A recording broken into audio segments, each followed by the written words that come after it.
To the panel, both running for office. Got Hector Ruse, they're waving. Hector's the Libertarian Party candidate for governor, running to unseat DeSantis. And next to him is Eric Parker, who's a Libertarian Party candidate, Jacksonville City Council District 2.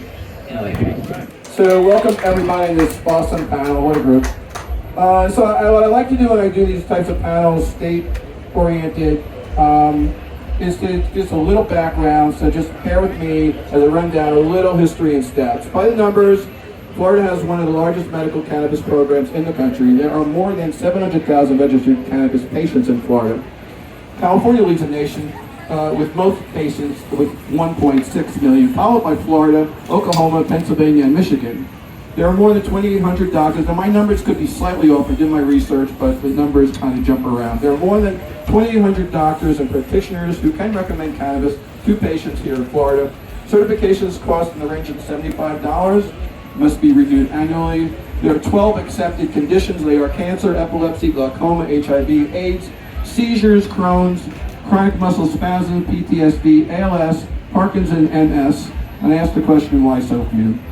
There are 450 dispensaries in Florida. Currently, 22 companies are licensed to sell medical cannabis in the Sunshine State. Seems to be 17 are active from my research. Trulieve leads, as everybody knows, with 110 stores dominating in the state. BoltMed, Move with 54, Liberty Health Sciences with 50, Curaleaf with 47, Sutera Wellness with 43, Fluent with 26, Vitacan with 23. The others are Sunnyside, Grow Healthy, Cannabis, Sanctuary, MedMen, Green Dragon, and Rise. I even see my old company, High Times, has a few stores here in Florida now. According to Statista, medical cannabis product sales in Florida have gone up every year. Since legal sales began in 2018, there are 1.1 billion in sales revenues in 2021. The figure is expected to climb to 1.5 billion in 2022. Projected increases are 1.9 billion in 2023, 2.2 billion in 2024, and 2.5 billion in 2025. The states with the most dispensaries are Oklahoma with 2,500, followed by California, Colorado, Florida, Oregon, Maine, and Montana. Now, in its 2021 State of the States report, Americans with State Access says about Florida, medical cannabis is legal in Florida. However, patients surveyed report limited access due to high prices. They also have concerns regarding the quality of the medicine in Florida and its lack of product variety. Patients and caregivers in Florida may possess up to 4 ounces. Home grow is not allowed in Florida, and there is no reciprocity for out-of-state patients. I know there's a cap issue that we'll discuss in a minute. After losing in 2014, the Florida Amendment 2 passed by 70% margin in 2016. There are 37 U.S. states with comprehensive medical cannabis programs. Most other states allow CBD. Hemp is federally legal, though Idaho refuses to acknowledge that. 19 states have legalized cannabis for adult use or recreational use. 5 more states will be voting on adult use legalization in this election cycle. Florida is not one of them. Those ballot initiatives are in Arkansas, Maryland, Missouri, North Dakota, and South Dakota. So cannabis is not decriminalized in Florida. It's unclear how many people are being arrested for marijuana possession, sales, and growing in the state. I couldn't find solid figures. Maybe somebody knows. There are no specific numbers I can find. It's a first-degree misdemeanor to possess less than 20 grams of cannabis, and a third-degree felony to possess more than that. The max penalty for a misdemeanor conviction is a year in jail and $1,000 fine, which is way too strict. The legislature should decriminalize adult use of cannabis ahead of the ballot initiative vote in 2024, which we will talk about.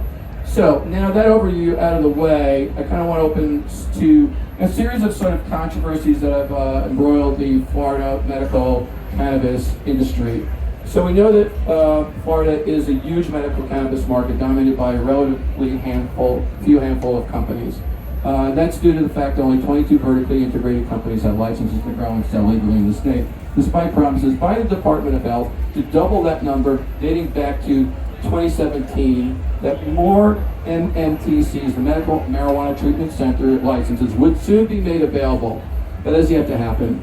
So what is the holdup? What is going on? Why is there still a shortage of companies out there so there could be a broader range of products and a broader range of companies to have a say and involvement in the Florida cannabis industry. I'll start with Barry, Dr. Barry.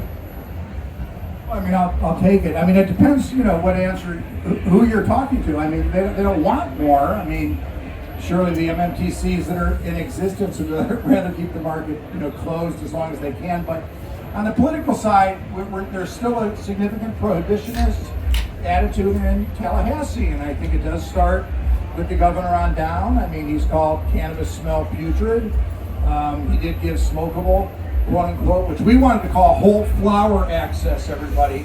Never should have been called smokable. That played right into their hands. Whole flower access for tea, for butter, whatever it may be. But anyway, but he was supposed to break up the cartel at that time too. He included that in his news conference and other things. So I wouldn't say that he's been a friend of cannabis in the state. They always blame the lawsuits, of course. So the latest holdup will be the Pickford case because they gave out one license, completely ridiculous, tokenism at its worst, right? One license, 11. The Black Farmers case? The Black Farmer Pickford case. 11 didn't get it. The 11 are going to sue. 10 out of the 11 have already put in their cases. One did not. So they're going to use that as the next holdup. We're supposed to get 4 MMTCs with each 100,000 patients that have come into the program, and we haven't had a new license awarded since 2018. So the OMU does what they want to do, the state does what they want to do, and they don't do what they don't want to do. Anybody else want to weigh in on this? Anybody have something to say about the holdup of why there's shortage of licenses? You have to turn it on. This at the bottom. Then I'd take a second stab at this, Steve. Sure. Let Mariah go for it right now. She's ready to talk. A lawsuit was just announced in the last few days to speed up the process, but by this time next year we'll have 45 licenses compared to the 22 that we have today, or 23 if you consider the Pickford license. So it's happening. What's taking it so long is politics and money. But one of the original applicants from many, many, many years ago just refiled a new suit to speed up the process. Yeah, and the administrative judge was the one that commented, what the hell is the holdup? So that's what they do. Jody. Well, one of the things that we know is if you're one of the 22 and you have a license, you're lobbying heavily to make sure that they don't expand the program. Cannabis Action Network spends a large portion of our budget every year in Tallahassee with the lawmakers because those are the 160 people who actually get to vote on this stuff, unless it's a constitutional amendment.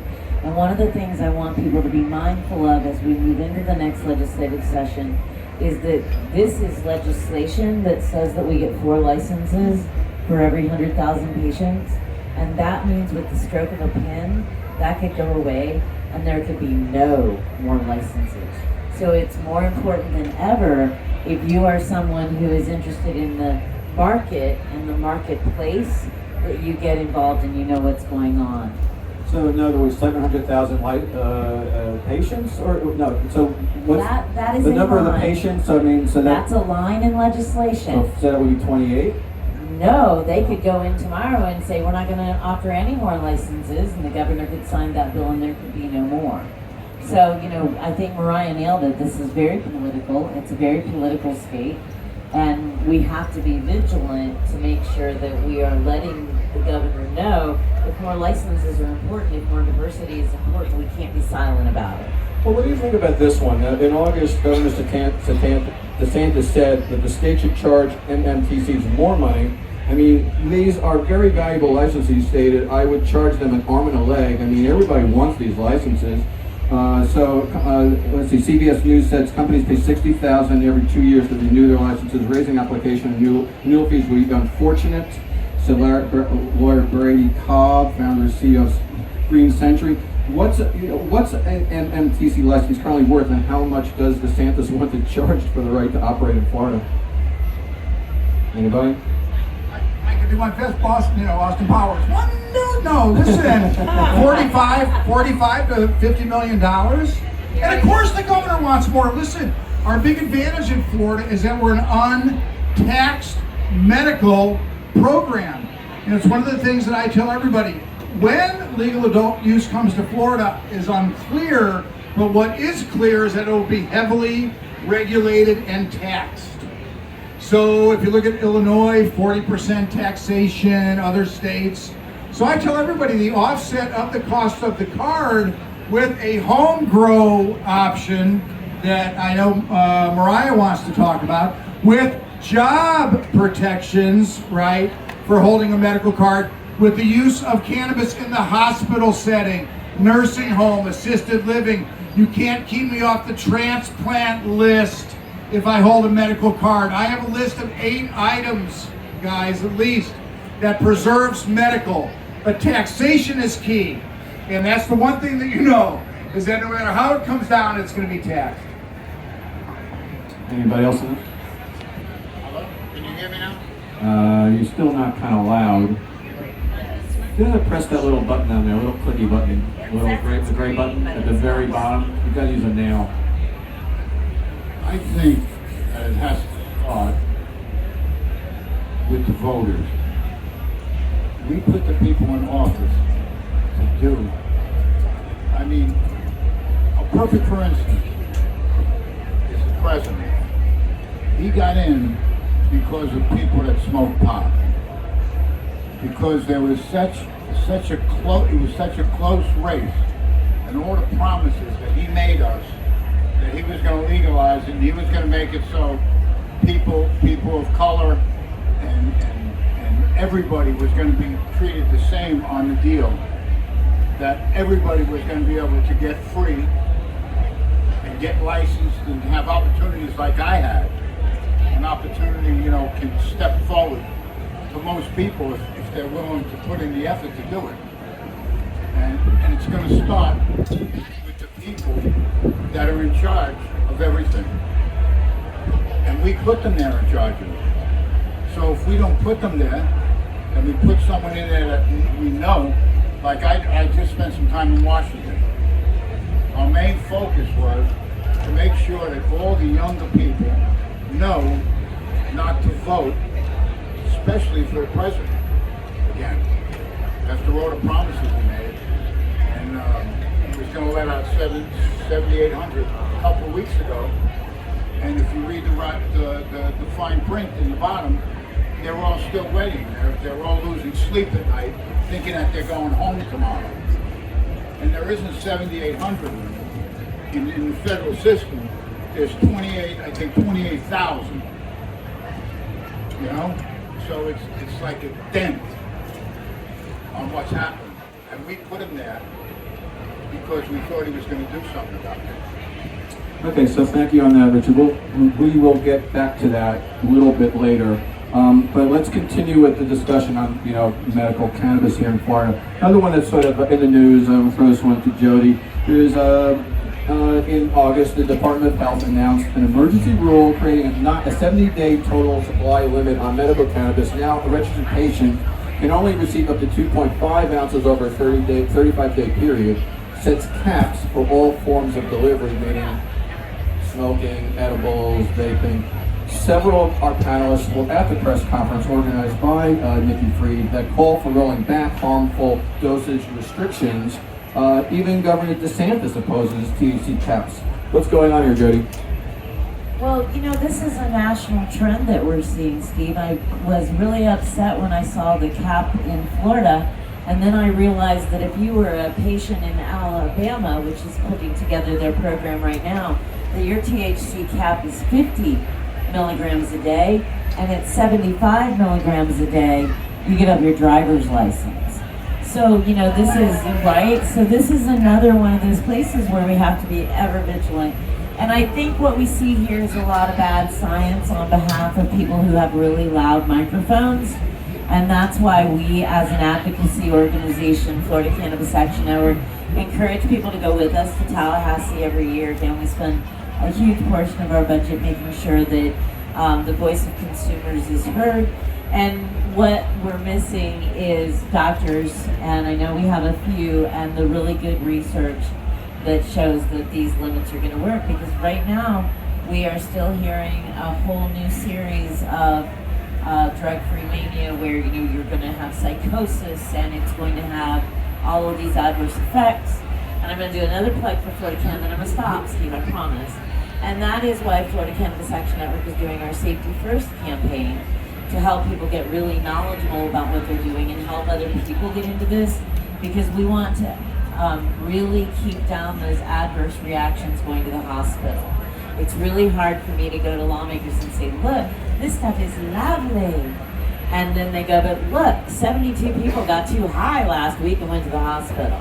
So know what you're using, know that the products that you're using are tested, and make sure that if you are new to a product that you have someone to hold your hand. But these caps are not THC caps. These are like amount to how much you can possess. They are correct? THC caps. Yeah. Because How much THC you can possess. How much THC you can have in a day, right? How much is going to be good for you? And again, because they are getting bad science that says this much THC is all the THC that's ever going to be good for anybody. And then a doctor like Dr. Berry has to go in and individually fight for every patient who has a high THC tolerance. Thank God we have Dr. Berry's. Anybody else about the caps? No, I mean, the caps are nonsense. I was in Tallahassee, stood in front of the press, stood in front of the legislators to argue against them. And it's so tough in Florida because, you know, and not to get overly political, Richard, and listen, I appreciate your comments. If Biden's not the guy to go to, I'll be honest with you, I don't know where else to go. And I know we got the libertarians hanging over there, and I want to make sure they get a little bit of a comment. But the Republicans haven't been our friends in this, come on. And they're still standing up there. They're not going to give us expungements. They're not going to give us job protections. They're not going to give us these things here in Florida. So I'll be honest with you, I don't know where to turn. And that's why I try to keep it green, okay? I can't go red, I can't go blue, but I'm in Tallahassee. How can you argue with these over here that want to dictate wearing a mask or taking a vaccine, and this is my family and I'll make my decisions? But then a women's right to choose over here? Are you kidding me? So how can I get involved in that as a doctor saying to them, I got a safe medicinal here and stay out of my way? And I did, and I'll do it again. But my point and the reason I went to Tallahassee was not just to be a bitcher and a whiner, and I'm pretty good at that too. But my point to them was, it's a scandal that we're 6 years into this program in this state, and we still don't have a legitimate advisory panel at the OMU level. Boots on the ground doctors, research doctors, you don't go throw a freaking attorney on there too, MMTC reps, okay, patient care rep, of course, caregiver rep, veteran rep, disabled, every bit of it, minority, and that panel doesn't exist because they don't want it, right? And that's an insult, and it's an insult to 750,000 patients in the state and every doctor that does it. And that's why I went to Tallahassee, to speak to that lunacy. And until things change in Tallahassee, that panel won't exist. And it's an insult. But, you know, we'll keep squeaking the wheel. All right, well, good to say what's on your mind, Dr. Barry. Tanya? Hi there. THC caps is what got me working in Tallahassee, actually. One day I was sitting outside and I was smoking some pot, and I heard about these THC caps, so I got in my car and I drove to Tallahassee.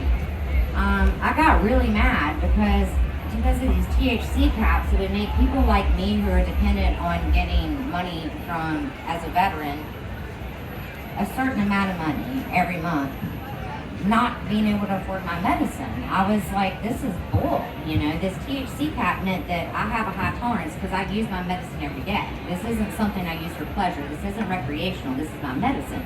And a THC cap meant that I could only afford so much medicine. And I told them, I went up there and I said, you're telling me that I'm not going to be able to afford my medicine. So now I've got to buy more medicine, or you're going to turn me into a criminal. I'm going to have to go on the street and go get medicine, and then I'm going to get in trouble for it. So now a person who's never broken the law is going to get busted for buying weed, and now I'm going to get in trouble, and I'm going to go to jail, and now my kids are not going to have their mom. I've never been in trouble, I'm a veteran. And I'm going to get in trouble, and then now I'm going to go to jail, and I'm sorry, I've never done that before. You're going to make me go to jail. That's not fair. When I'm trying to go do the right thing, I got my card, I moved to Florida as a medical refugee. Where from? From Virginia. I moved down here. You know, I did everything. I sold my house, I left my kids. I did it all right. Here I tried to do everything right, and they are trying to hurt me again. You know? So I'm leaving my family. I'm going to stay in Tallahassee, and I'm gone every week from Monday through Friday during legislative station so I can fight. And then here they're gonna hit me with a THC cap year after year. I'm going to Tallahassee. Are you kidding me? I'm just over this. I love the energy on this panel. Thank you for expressing that. Now, I've been sort of following the news from New York, and the story that sort of break out of Florida that kind of hit the national news wire. So it's been reported that next year, Circle K gas stations here in Florida will start selling medical cannabis at the stations with the help of multi-state operator Green Thumb Industries and its Rise dispensaries. According to WFLA, the Rise Express store will have a separate entrance from the convenience store and features smokable flower, pre-rolled joints, gummies, and vapes.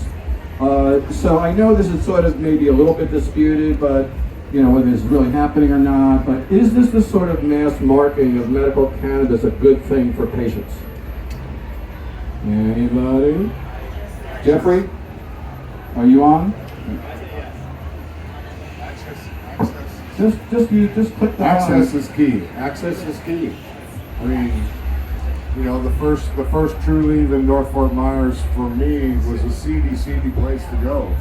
I mean, if they're going to put it in a gas station, people go in there and buy cigarettes and kill them. Why should I be able to go around the corner and buy some cannabis on my way? You know, I mean, I don't know. I don't really care who's making the money as long as it's access to veterans. I wish I could convince every one of them to give us the same discount that they give their employees. Bump your discounts up. You want to do something for veterans? Bump your discounts up. Not just for me. Not for me. Don't give me anything. Give it all to them. 30%, 40%. I mean, there's some that do 30% across the board. And when I talk about it, that's not that much money for real. But it costs a lot to stay medicated. Anybody else thoughts on that? I would much rather have seen them align with a small family pharmacy chain across the state of Florida. I think that probably would have been a better alignment. I also want to say that they're surely not going to go into low social economic areas. Okay, they're going to pick and choose. I want to speak to my good friend Roz McCarthy, who speaks in our advocates group online to remind everybody that there are many people waiting to get into the cannabis space that can't get in. So to pick and choose amongst big corporations to a certain extent is a slippery slope as well. So I just talked to my Rise rep, Angelica, who reassures me that it's going to happen. I'll be honest with you, I chided it on Facebook because I can't imagine the OMU just giving them an approval. But she tells me that in the next couple months we're going to see the first one. But I guarantee you they're going to be in very well off socio-economic areas. This is Rise's attempt at not having to have $1 million build-outs per dispensary. And listen, it's a great idea, I got it. And if you can save some money on your build-up, and Jeffrey, I'm all about you as far as access is concerned. But you're not going to be able to just walk off the street and walk into the Rise and buy a pre-roll. It's not going to go that way. So what I'm interested in, are they going to pull their Delta 8, okay, and other products, okay, of any K2, Spice, that stuff isn't around, I guess, not pull the ER doctor in me, but are they going to pull the garbage off their shelves in the Circle K? Are they selling all those products? Of course they do. So I have to say that I totally agree, Eric Parker, Cannabis Jacksonville City Council District 2. Access is key, and in my opinion, I think the reason why big corporations like Circle K, Kroger, owned by Circle K, that's who owns Circle K, is because of the over-regulation of the medical marijuana industry. We're one of the only people, large corporations, are the only ones that can afford to be able to build out their stores to be able to do this type of thing. So they have the easier access because the market is over-regulated. Of course, that's the libertarian take on everything, right? Everything's over-regulated. But I think access is key. I think you should be able to get it in your smoke shop. I think you should be able to buy it from your cousin if you want. I don't care. You know what I mean? So that's my tip. I agree. My name is Heather, and I'm the founder of Buds for Vets. And so since 2016, we've helped 1,514 vets by giving them free doctor's appointments to get their cards. And we're grassroots. None of us have been paid. We make no money on it in any way. But the reason I got started was because I moved from California, and there was no access whatsoever here, and the laws were archaic. And so I looked at the people that I bought side by side for years, and then the new people that came in, and then type for years, you know. But the fact is what they do, if you don't know, in Florida is a vertical market. So this is kind of some Cannabis 101, okay, for Florida. A vertical market means that only one license holder is allowed to get the seed, to grow the seed, to process the plant, to package it, to test it, to sell it. Okay? So we are only one of, is it 3 still? Illinois and New York? I'm sorry. Yes, New York is very New York, I believe New York and Illinois. And Illinois, I believe those are the 3 still, but and all of these other states are allowed to grow horizontally, which means this mom and pop can buy pot from this farmer and this farmer and this farmer and this farmer and this farmer and sell it in their shops. And it's heavily tested, it's regulated there, and all these other states. But in Florida, we have to reinvent the wheel. And so for me, I have a son who was one of the first pediatric patients. Dr. Gordon was his doctor, his signing doctor on that, because a pediatric, you have to have 2 patients sign on it. It's changed my son's life. It's completely changed my life. And so when I was prescribed it under the table at age 44, I'm almost 52, under the table, my doctor said, "Heather, you just need to smoke you a bowl at night." And I was like, I wouldn't know where to buy pot if you, I moved to St. Augustine from California. I didn't know anybody who smoked or how to buy it. He goes, "You go up here on your Harley every day and you're telling me," and I go, "But theirs has like sticks and stones in it and it doesn't look the same. It's like brown and it's not the same as what we have in California." So that's why I do believe in regulation, even though I am kind of an anarchist at heart. I totally believe in personal freedom, and as long as it doesn't harm anyone else. And so I think it's just so important that we have access. In my county, Collier County, they do not allow any medical stores in the entire county. So we have to drive to Bonita Springs in Lee County, a whole county up, to get our medication. And as a patient with a son with his card and being his caretaker, I now have to pay 3 licenses a year because it's not enough that he's a medical patient and I'm a medical patient. I have to pay a caregiver license if I ever need to pick up his medicine because he is really sick and he needs his medicine, you know. So I just think access and just understanding the way that Florida works, because it's totally back-assward from every other state that's been doing this forever. We just had to do it our way. So I just want to say really briefly, when we did get our program and we were not allowed to smoke for the first 2 years, I don't know if y'all remember that, but in 2016 when we got our program, we weren't allowed smokable cannabis at all. They would sell it in these little pods, like way overpriced. You'd have to break into these pods to get some nuts out. It was like ridiculous, you know? And so we have, you know, much greater access. But I spoke before the Senate Healthcare Committee and I said, I do not believe that 73.26 of these people who voted for medical cannabis believe that you could use it as a suppository, but you can't smoke it. So those are the kind of people we're dealing with.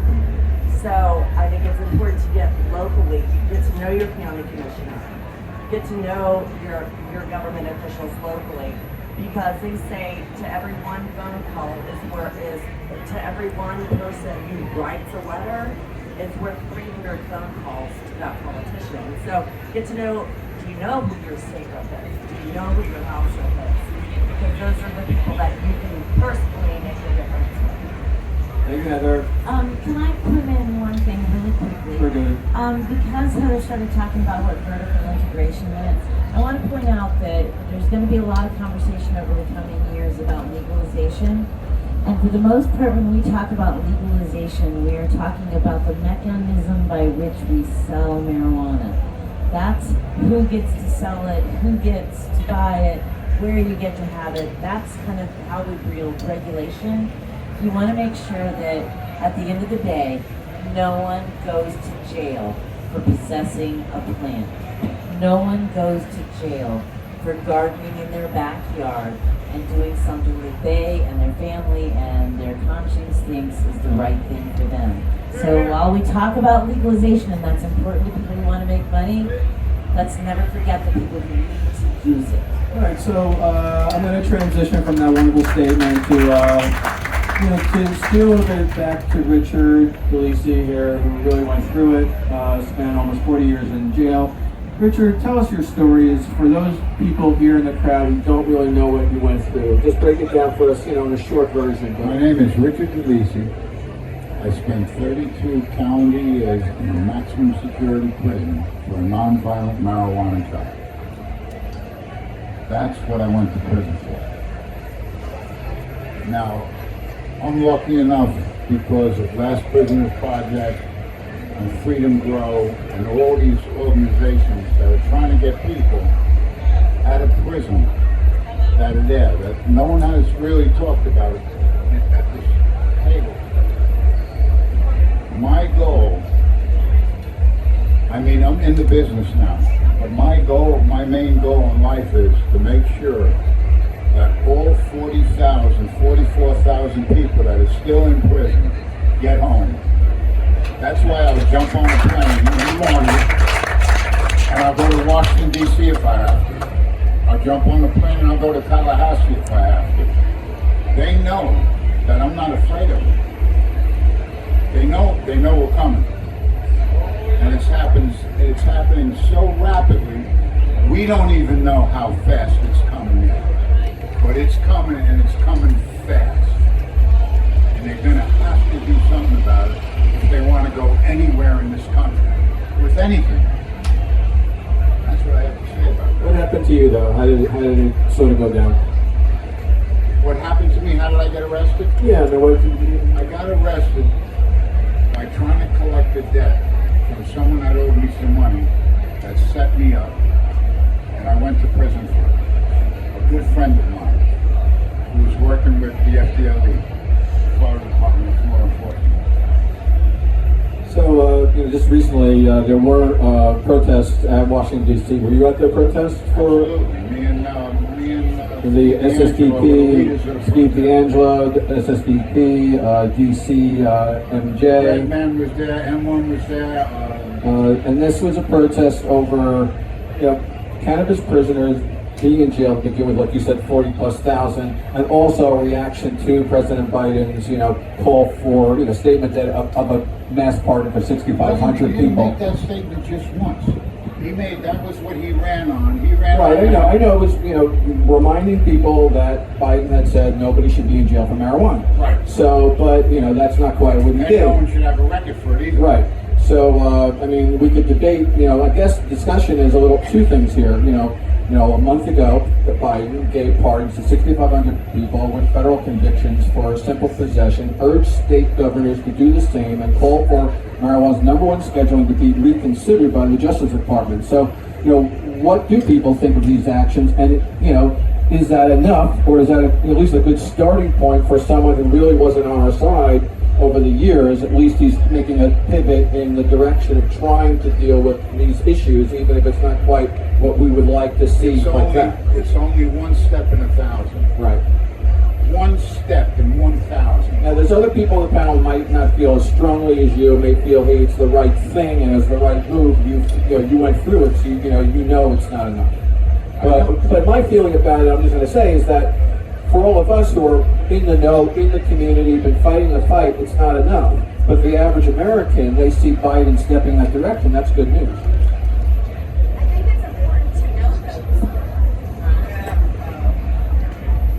I think it's important to note, though, you guys are sitting here at a Florida legalization panel, so why are we talking about federal issues? Well, it's really important to understand the broad picture if you want to understand one piece of it. First of all, it's my understanding, and I've been friends with Steve for a long time, and we're partnering with SSDP here in Florida. I still appreciate, when somebody who's gone through this trauma comes out to speak on behalf of it so other people understand the impact. But my understanding is that was a symbolic gesture and not a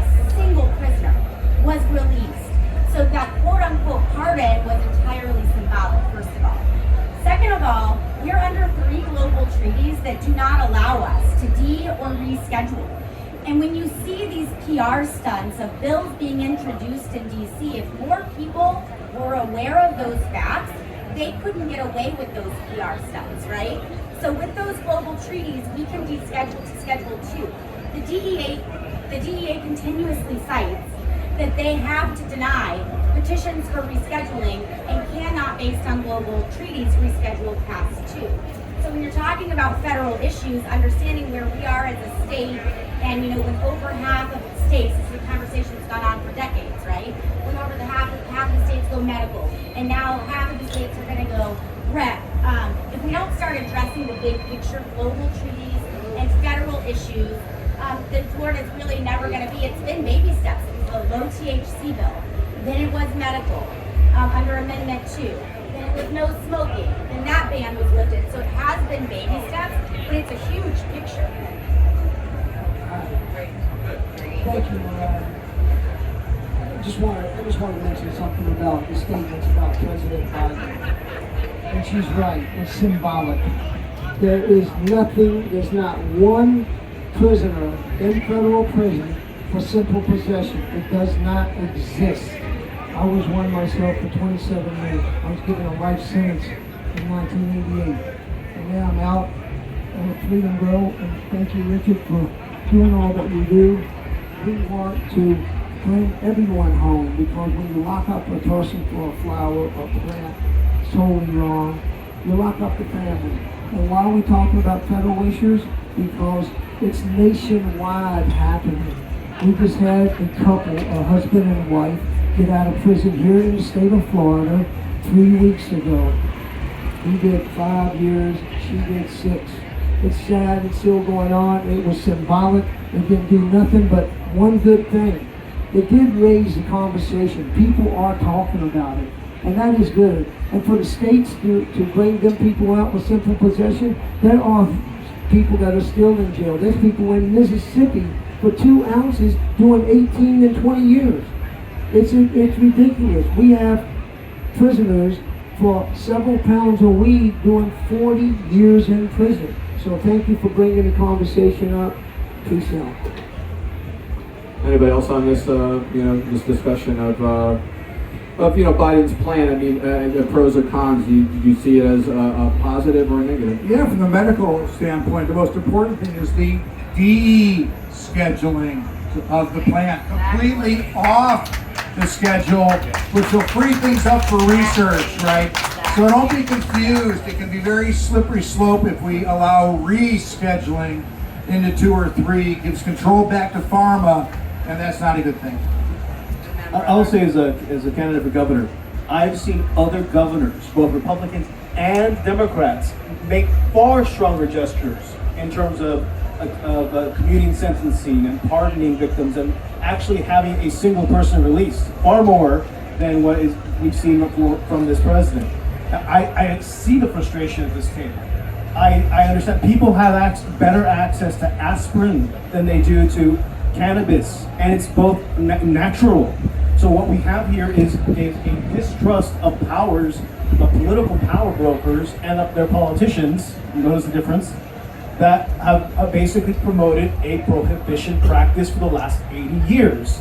And that is the conversation we're having. We're going to see a lot more non-compliance before we see a legalization or decriminalization or whichever path forward we're going to ask permission to finally Medicare or something. No, that's why as a healthcare provider, the entire thing about cannabis has always been, it's like having a 55-mile-an-hour speed limit in Texas, okay? Who's going to follow that? So as kids have grown up, they're smart these days. So you can't say no to cannabis and yes to alcohol and tobacco. I mean, it just doesn't make any sense. So it just cuts at the entire social fabric and education that doctors try to give to, patients, students, young people. All substances in moderation with safety and effective education. That's what's important. On the subject of the 6,500 people who received pardons, I have a friend who is one of them. He's an activist. His name is Chris Goldstein. He was New Jersey Normal. He got arrested protesting at the Liberty Bell, Independence Hall, smoke out event they had a few years back, and he got arrested. He got fined. He had 2-year probation. He had plenty of drug tests. But he's one of the few. So I will say he's pretty happy. He's kind of the face of the people who got let go. Got their pardon. So again, not the worst thing. But so no legislation related to cannabis has passed in Congress on Joe Biden's watch, disappointing a lot of people, despite Democratic control of the Senate. Obviously, we have a couple more years. What are the prospects with the midterms in mind for legalization if, one, the Dems hold control of the Senate, and two, if Republicans take control? So like where we're at now, more or less, with control, or Democrats lose control, and then it's up to the Republicans to legalize marijuana. What would that look like? Or will it happen at all? Nancy Mace has a plan. I love Nancy Mace. Listen, I donated to Nancy Mace, and I was Democratic as they come. But Nancy Mace is one of those on the Republican side. She will jump right in a second, and it'll be her. It'll be damn right. Started working at the Waffle House. But I will say, I'll let you guys jump in a second. But I will say, I don't like the State Reforms Act because it allows states to opt out. So you can still go through Kansas, and it's illegal, but it's legal in other states. You have to stash all your shit and worry you're going to get busted. And that's not legalization. What do you say, Richard? Nothing. Okay. It sounds like you have a few activists inside the Republican and Democrat Party on each side, both Senate and Congress. The issue is none of them are in leadership, and that's the issue with getting bills passed at Capitol Hill. Is you have to be in leadership, or you have to have some. Chuck Schumer is the majority leader, and he's on our side. We've never had that before. It's got to stand for something. He's got a bill out there, but he doesn't have enough Republicans. They need 60 votes. And you got a few Republicans like Thomas Massey and Rand Paul that would be all for it. But you don't Rand have Paul's the rest, gone backwards. You don't have the rest of the party. You know what I mean? So either way. No, but leadership in Florida is key. We had a bipartisan bill last year, co-sponsored by Joe Gruters in the Senate, who was the leader of the Republican Party of Florida. And my personal state senator couldn't even get it through committee hearing, not even one hearing, a bipartisan bill, because leadership didn't support it, so it's key in Florida too. By the way, legalization in New York, not one Republican voted for it, not one. We didn't need it. The Dems didn't need it because they had to control the legislature, but not one voted for it. Not one legislator in New York. Let me put. Don't turn them off. Just keep them on the whole time. Stop turning your mics off. No. Stop turning your mics off. Just keep them on. I'll just say something quick. Whatever. Damn, now I'm high. I forgot what I was going to say. That's perfect. I love it. Something to do with Biden? No, I think what's really important as constituents is to know what is in the bill. And this is what I was going to add when Tanya was speaking earlier, because when they went to drop our THC content, what they hid in the bill was they would give veterans a free card. So I'm in Tallahassee and I'm saying, okay, so you're going to give veterans $75 a year for 1 year. Just 1 year free, not subsequent years. And you're going to charge him twice for his medication because instead of getting 20%, he can only get 10%. So that's one thing legislatively just to be really careful of is, do you know the bill you're signing? Do you know the bill that you're saying yes for? Do you really know? Because they're all, con artists and they slant it and they say, hey, free vets are going to get their cards for free. Woohoo! $75 in exchange for doubling the price of our medicine. Oh, and, and I'm not a veteran. And they were hurt kids. They were messing up with kids. Can't hear you. And then remember the kids? Remember what they were, it was something about the kids.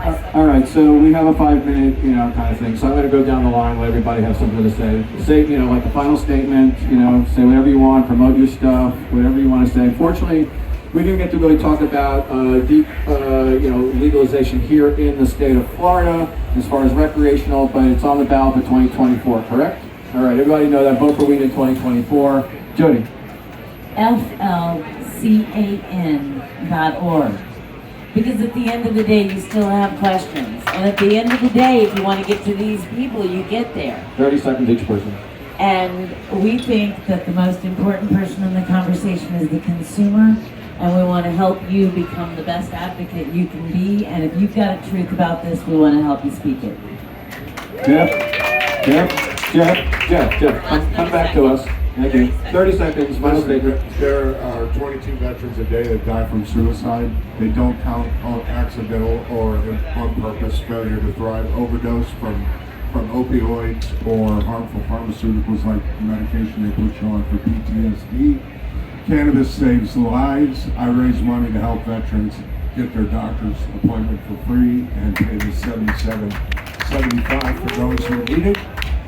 And these panels go a long way, especially with all the different voices. I think every time that we speak and somebody repeats what we say, we made another step forward and we're saving more lives. I want to thank our grateful veteran and Jeff and the Veterans Lounge for sponsoring our event here today. Thank you very much. Richard? I think we should think about donating some money that we're making to these organizations like Last Prisoner Project and Freedom Grow, and there's many more. They're feeding the guys that are in jail that we're out here making money off of. All right, they're actually feeding them. When they go to canteen, they get money from these organizations. Their phone bill, their video bills are getting paid by these organizations. And you know, it's a good thing. It isn't a bad thing. Thank you. Thank you, Richard. Tanya? Tanya, Buds for Vets. Cannabis saved my life. I had given up, like I said. If I hadn't had cannabis, I don't know what I've done. We're a bud at budsforvets.org. If you want your cannabis card, get in touch with us. Heather? Heather Buds for Vets, and I'm also the founder of the Florida Pediatric Cannabis Club. But my biggest thing to each of you is please get to know your legislators. Please get involved. I'm not an activist. I don't stand out there, I go and have lunch with my county commissioner chair. I go and have an audience with people in Tallahassee that I need to talk to. But you could start so locally. So just get involved in activism and the true form of advocacy, not activism, I call it. Thank you so much for having me. Thank you, Heather. Dr. Barry Gordon? Yeah, listen, so appreciative of the forum and the panel. Such an honor to be here. I want to thank the Zix once again for putting on a great event. And you know, giving the opportunity. And you know what's my message is simple. Pay attention, vote, pull on the rope together. We'll all get there. Respect the plant, respect the patient. Miracles happen. All right, we got music and we got the finale here from Mariah and the Libertarians. WiseHeartWiseFlorida.org, and just reminding people this is extremely multifaceted and knowledge is power. We can have both medical and freedom. Those two things can and should coexist. We do a lot in society for the future generations that are going to come, the environment, with our regulations, etc. The war on drugs, built on cannabis prohibition, is killing 7-year-old little girls in no-knock raids. It is injuring children who are diagnosed with things like epilepsy and brain cancers, needlessly suffering. It is killing children with the opioid and overdose epidemics that were born from this war. It is the deadliest, most expensive war the United States has ever waged, and it's on its own people. We've got to fight back. Thank you, Mariah.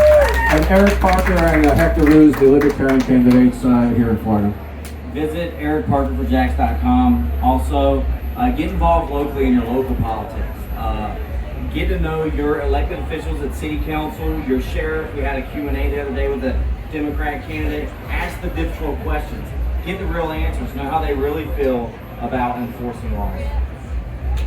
I want to thank everybody for having me here, for welcoming this panel. I'm Hector Ruse, the Libertarian candidate for governor. Thank you. I'm here because I believe that a society can be judged and measured by how it treats its weakest and most vulnerable. And we have done a very poor job for advocating for them, both as a society and in our politics. Libertarians stand for freedom of choice. I already said that we should be treating cannabis like we do aspirin. We should be having these freedom conversations. We shouldn't be having these conversations in a vacuum, considering in partisan politics about it. I really believe that the future is in front of us, and honestly, make your vote count this year and show who you prefer, what the future we want it to look like by voting Libertarian. Thank you. All right, thank you, and everybody remember to vote.